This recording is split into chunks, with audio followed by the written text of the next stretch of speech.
Вот эту куртку отец приобрел в 1940 году в Румынии. Александр Девятаев рассказывает историю личных вещей своего отца, известного летчика-истребителя Михаила Девятаева. Эта куртка была любимой у отца. Купил он ее на первую зарплату. В этом году 65 лет, как Михаилу Девятаеву присвоили звание Герой Советского Союза. Это модель бомбардировщика «Хейнкель». Именно на таком самолете 8 февраля 1945 года Михаил Девятаев вместе с 9 узниками концлагеря сбежал из фашистского острова. Вместе с собой на родину они привезли и секретную документацию противника. Информацию о размещении фашистских ракет. За этот подвиг в 1957 году Михаилу Девятаеву присвоили звание Героя Советского Союза.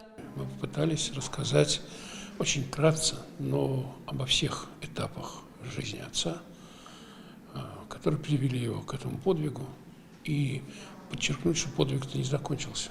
Он ведь совершил это 27 лет побег. Стал героем только в 40, а потом еще 45 лет служил народу. В первую очередь Татарстана.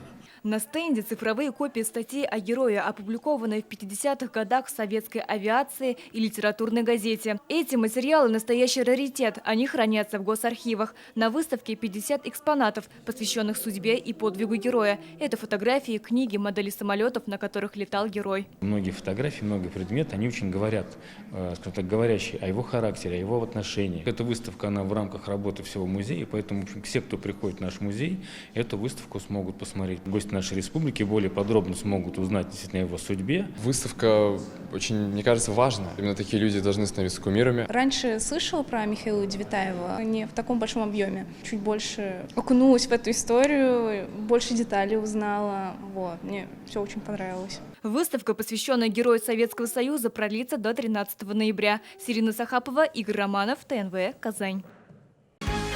Закажи рекламу на ТНВ. Телефон в Казани 5 705 100.